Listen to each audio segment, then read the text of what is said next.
Let's pull up the stock and see what a DB Corp is doing as we speak, because they have posted a subdued set of numbers for March quarter with profits up only 6% at around 64 crores. Now, ad revenues for the quarter have been subdued, and if you see the stock as well, currently seeing cuts to the tune of almost 0.8 to 0.9%. Now, to tell us more on the same, joining us on the phone line is the director, that's Girish Agarwaal. Good morning, Girish. To start off with, firstly, optically, the numbers look slightly stable, but internally, if you go to see, we have seen some bit of a dip that has come in terms of ad revenues. If you could just tell us, as well as the investors, what is it that has not worked during the quarter? See, the Q4, as you know, because of demonetization, the top line took a hit. So straight away, the advertising revenue, which was expected to grow as the way it was done in the first half of the year, it has not grown at all. So I think because of that, everything kind of took a beating. But having said that, we were still, if you look at the annual numbers, we have been to grow the ad revenue by 8% and the overall top line by 10%. And most importantly, because of the strong cost control, we've been able to grow the EBITDA margin, and the growth of EBITDA is around 18%.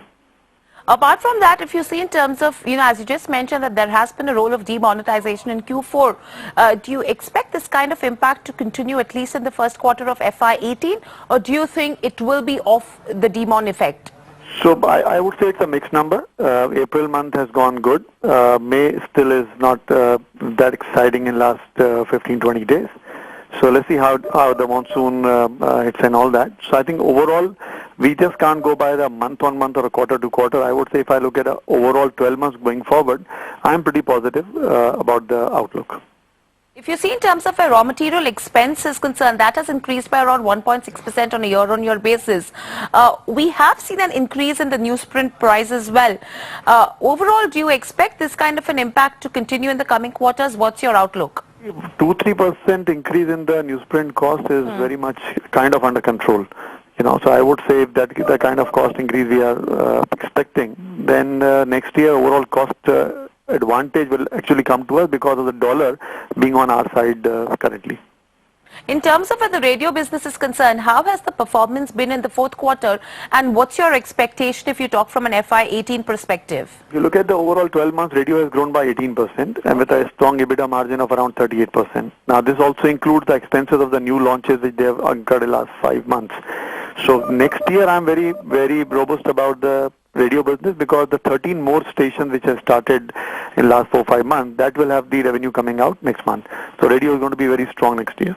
Right. If you talk about where internet revenues are concerned, they've grown by around 19% and the losses have been pretty much at similar levels. When do we expect a break even in terms of the internet revenues? In internet, we are in the investment mode. So we are not looking at a break even in a year or so because whatever we are earning in the internet, we are spending back in that market. And we believe print and internet will grow going forward furthermore. So we are going to put the thrust on both these businesses. If you talk about where new edition revenues are concerned, they have fallen by 65% on a year-on-year basis. Yes, we've seen a lot of editions that were transferred to the mature editions as well in Q1 FY17. Yeah. The losses have again stood at around 7.6 crores versus a 9.7. Again, when do we see a break even coming in there as well? So these markets are ever growing markets. So whenever we do any launches in a particular time frame, they have to become the EBITDA positive, and that's why we call them emerging markets business for us. So moment we are done with one market, we get into another market. So this list is a rolling list. Apart from that, in terms of our advertisement is concerned, the upcoming state elections in MP, Rajasthan, Gujarat and Chhattisgarh, this is over a period of next 12 to 18 months. On the back of this, what's the uptick that you are expecting in terms of ad revenues go?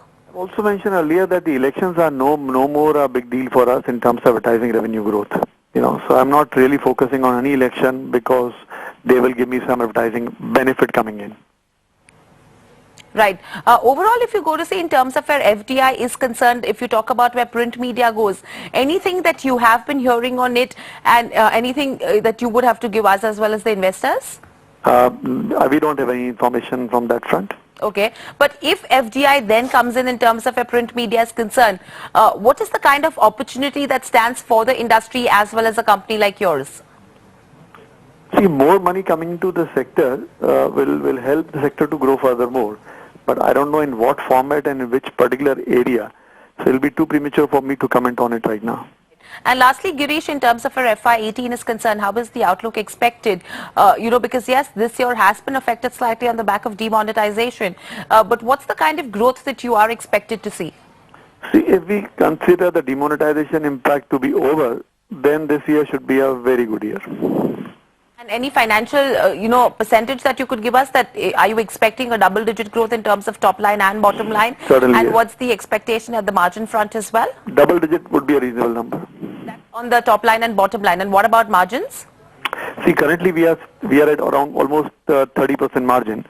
So if the double digit growth comes in, then the 30% would easily go up to 34-35%, provided that number comes in. Right. All right, Girish. Thank you for giving us all the details as well, and good luck for FY18 in terms of the outlook that you have given us as well as the investors. The stock has been still trading under pressure. Earlier when we started the conversation, it was down around 0.8 to 0.9%. A marginal recovery coming in there as well, currently seeing cuts to the tune of almost 0.7%. In fact, we will slip into a short